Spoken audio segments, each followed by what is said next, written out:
Hello friends, कैसे हैं आप लोग। उम्मीद है कि ज़बरदस्त होंगे, जानदार शानदार होंगे। आज आपके लिए व्याकरण का प्रश्न लेकर आया हूं और यह व्याकरण जो आपको इंटर और 10th क्लास के लिए काम आएंगे। जो बिहार बोर्ड में पूछे गए सवाल हैं व्याकरण के, वे सभी सवाल आपके लिए आज लेकर आया हूं। वीडियो में आगे बढ़ने से पहले अगर आप चैनल पे नए हैं तो चैनल को सब्सक्राइब करें, लाइक करें, कमेंट करें और दोस्तों में शेयर करें, क्योंकि आज का सवाल आपके बिहार बोर्ड 2026 के लिए रामबाण है। तो चलते हैं आगे अपने सवाल की तरफ। तो आज का आपका पहला सवाल है, मुहावरा है, दाने दाने को तरसना, मुहावरे का क्या अर्थ है। ऑप्शन ए, भूखमरी की स्थिति। ऑप्शन बी, कंजूस होना। ऑप्शन सी, लाचार होना। और ऑप्शन डी, इनमें से कोई नहीं। तो दाने दाने को तरसना यानी कि खाने के लिए तरसना। तो खाने के लिए तरसना कब खाने के लिए तरसेगा, जब आदमी को भूख लगेगी। तो ऑप्शन ए आपका आंसर होगा, भूखमरी की स्थिति। चलते हैं आगे सवाल की तरफ। अगला सवाल आपका, अगला सवाल, कायर का विलोम क्या है। ए, बहादुर। बी, शक्तिशाली। सी, पहलवान। और डी, अरवरिया। तो कायर, कायर का मतलब होता है जैसे कि वह जो डरपोक हो, डरता हो नहीं, छिपने वाला हो, नुकने वाला हो, ऐसे व्यक्ति को कायर कहते हैं। तो उसका उल्टा होगा बहादुर। कायर का विलोम बहादुर होगा, शक्तिशाली नहीं होगा। आगे बढ़ते हैं। अगला सवाल आपके लिए है, वह स्थान जहाँ सेना रहती है क्या कहलाती है। ए, फौजशाला। बी, छावनी। सी, LOC। D, bunker. तो जहाँ पर सेना रहता है उसको सैनिक कहते हैं, ठीक है। सैनिक जो सेना जहाँ रहता है वहाँ पर छावनी कहते हैं। सैनिक नहीं, सेना, सैनिक लोग रहते हैं जहाँ पर, उस स्थान को हम लोग छावनी कहते हैं, ठीक है। आगे बढ़ते हैं अगला सवाल की तरफ। बरप्पन में कौन सा प्रत्यय है। तो बरप्पन में कौन सा प्रत्यय है, अन, पन, न, अपन। तो याद रखिएगा, बरप्पन ये प्रत्यय है। प्रत्यय उसको कहते हैं जो शब्द के अंत में आता होगा उसे हम लोग प्रत्यय कहते हैं, और जो शब्द के पहले आता है उसे उपसर्ग कहते हैं। तो आपका सवाल है बरप्पन, तो ये हो गया बरप्पन।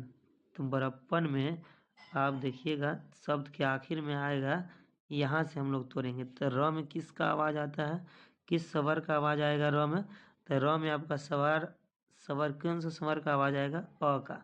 अ के बाद जैसे र के लिए हम लोग अ लिख दिए, ये जैसे वैसे ही छापेंगे, यहाँ पर प, फिर प और न।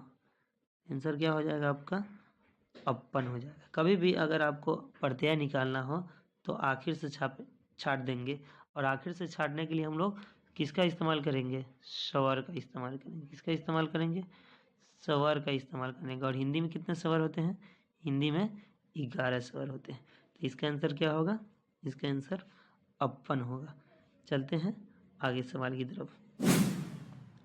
अगला सवाल, हाथ पैर कौन सा समास है। तो हाथ पैर समास। अब समास आपको जानते हैं, समास आप पहले ये जानेंगे समास कितने प्रकार के होते हैं। समास आपके 6 प्रकार के समास होते हैं।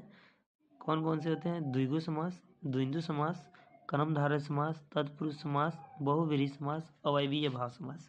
तो यहाँ पर देखिए हाथ पैर है, तो इसको पता करना है। तो याद रखिएगा, जहाँ पर आपको ये योजक चिन्ह का चिन्ह दिखाई दे और ये उल्टा सीधा दिखाई दे लिखा हुआ, हाथ का पैर, माता का पिता, भाई का बहन, दिन का रात, दाल रोटी, सुबह शाम, दूध दही, इस तरह आपको दिखाई दे और बीच में योजक चिन्ह लगा हो, तो उसको हम लोग कहते हैं द्वंद्व समास। ये टाइपिंग मिस्टेक है, इसको हम लोग द्वंद्व समास कहते हैं। क्या कहते हैं, द्वंद्व समास कहते हैं। जहाँ पर आपको ये बीच वाला लगा रहेगा, योजक चिन्ह इसको कहते हैं। क्या कहते हैं, योजक चिन्ह, इसको कहेंगे योजक चिन्ह।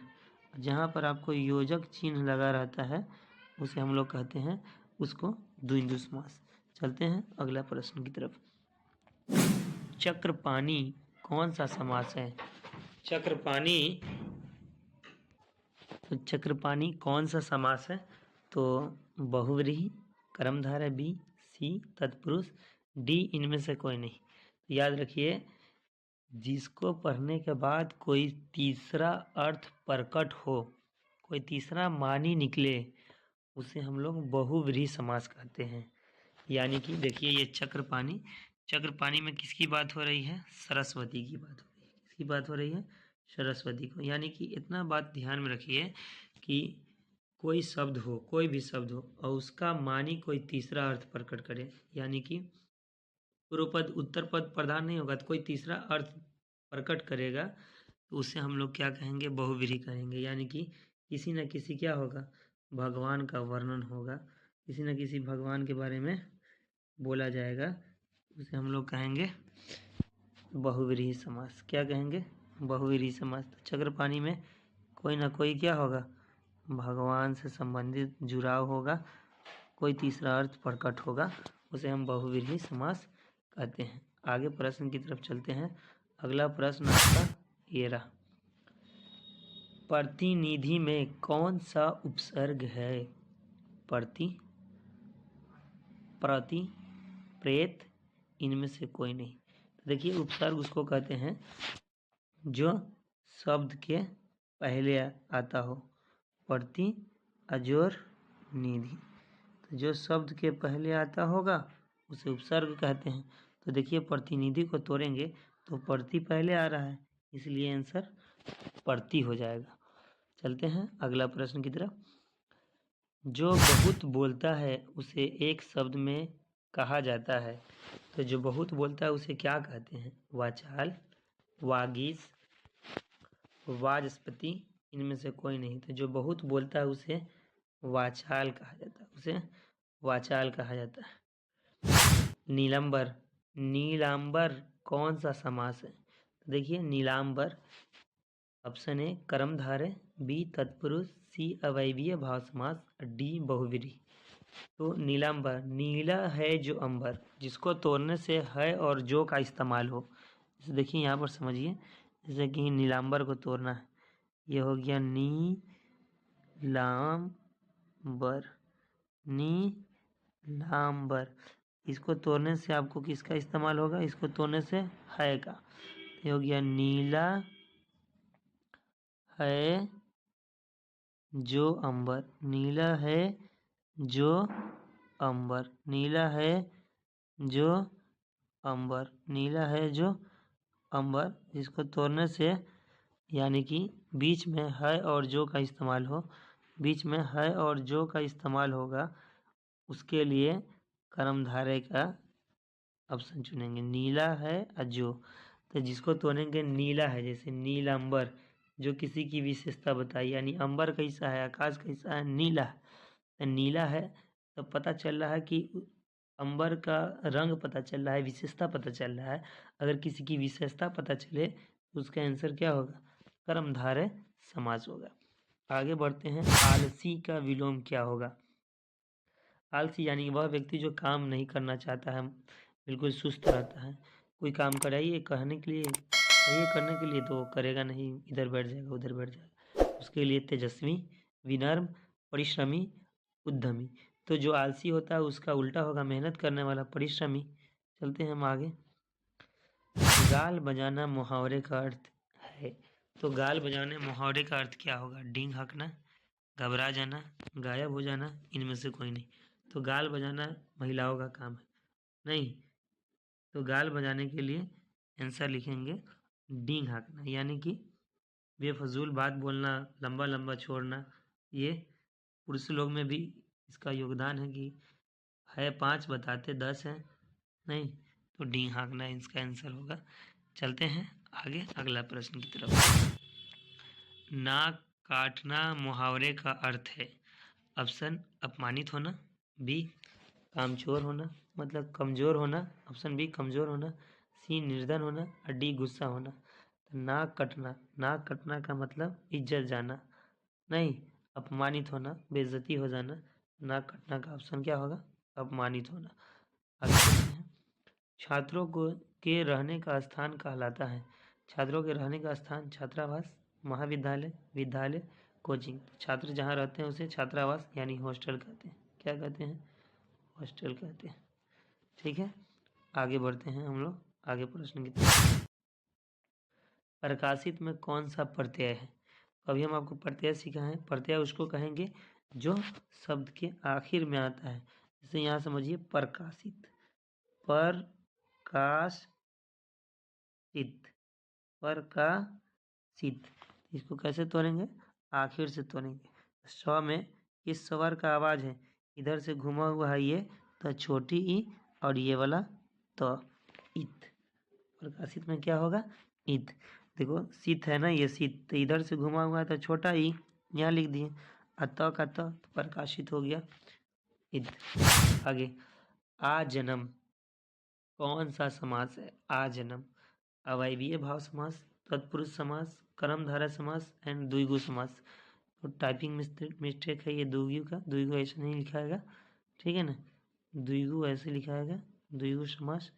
चलिए यहाँ देखते हैं, तो इसका आंसर देखते हैं। इसका आंसर क्या होगा? इसका आंसर आपका होगा आजन्म। कौन सा समास है?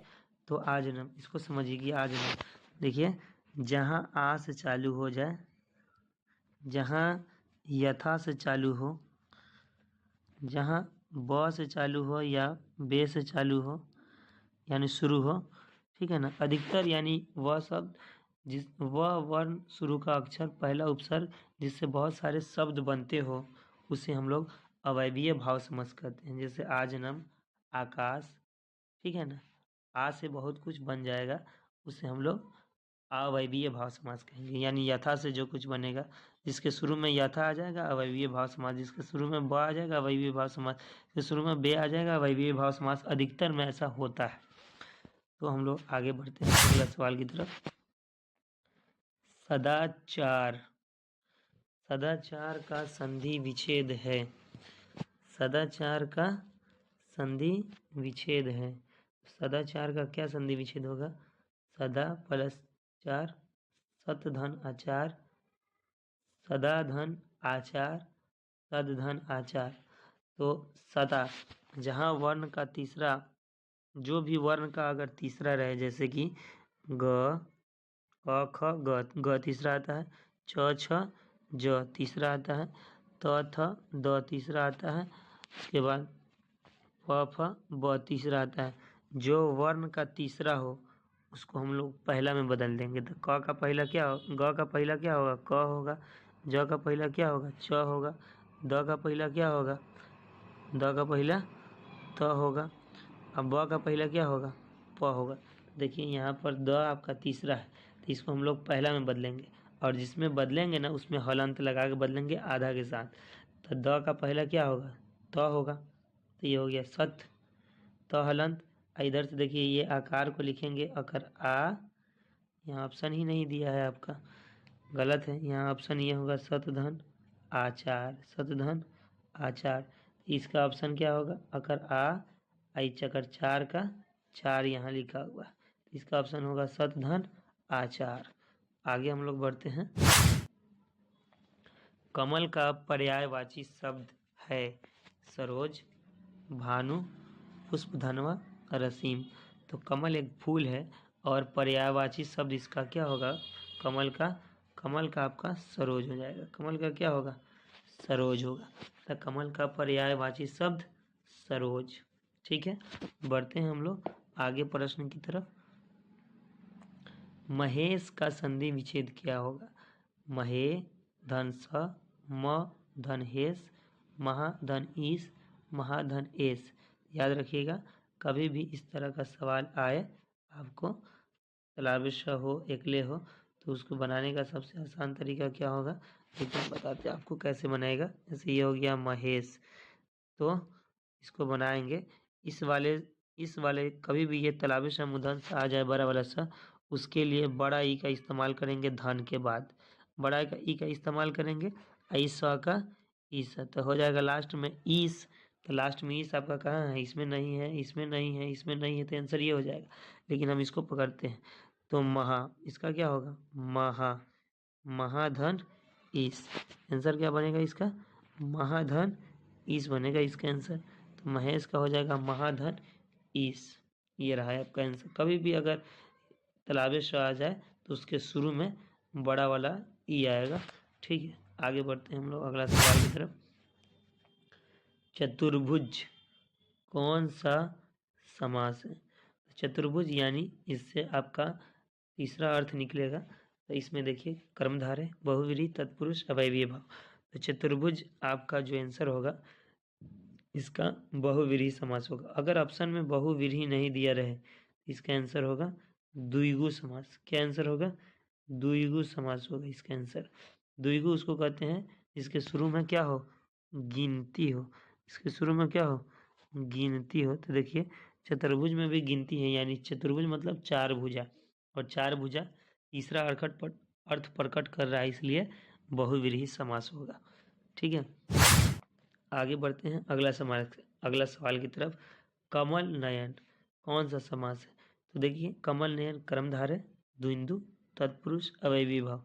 तो कमल नयन देखिए ये विशेषता बता रहा है। कमल नयन किसी की विशेषता बता रहा है, यानी कमल नयन आँख किसके तरह है? कमल की तरह। नयन मतलब होता है आँख, तो आँख की विशेषता बता रहा है, यानी जिसमें विशेषता बताए उसको हम लोग कर्मधारय समास कहते हैं। तो नयन किस तरह है? नयन मतलब आँख, कमल की तरह है, खूबसूरत है, तो आँख की विशेषता बता रहा है। जिसकी विशेषता बताए उसे हम लोग कर्मधारय समास कहते हैं। द्वंद्व समास उसको कहते हैं जिसके बीच में योजक चिन्ह लगा रहता है। तत्पुरुष समास के कारक के हिसाब से 6 कारक के हिसाब से पढ़ते हैं, कर्ता ने कर्म को।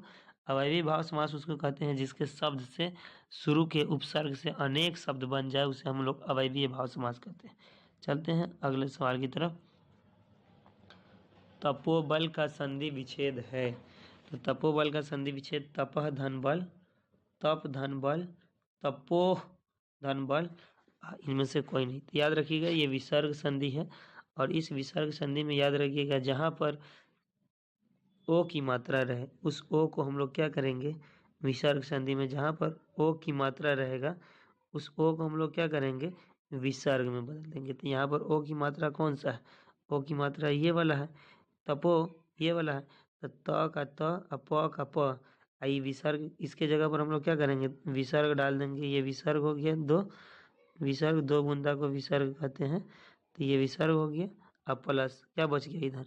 ब अल बल बच गया। तो आंसर कौन होगा? ए नंबर, तपह धन बल। आगे बढ़ते हैं अगला सवाल। राजेंद्र का संधि विच्छेद क्या है?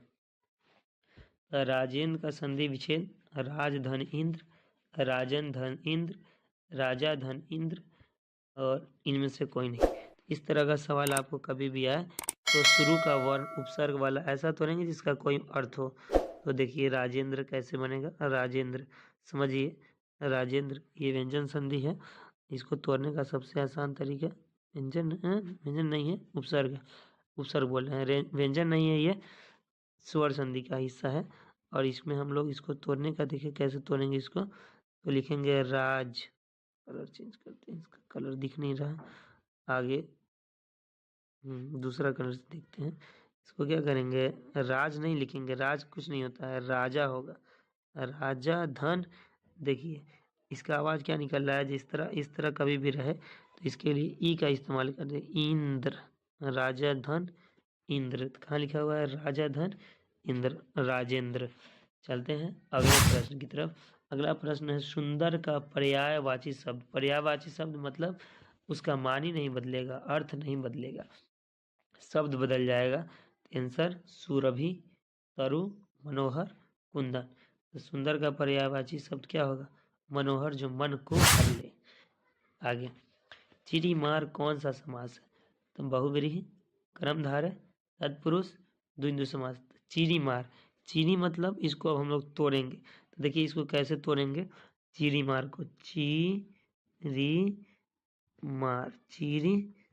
मार को तोड़ना है। चिड़ी मार को तोड़ने के लिए आसान तरीका इसका क्या है?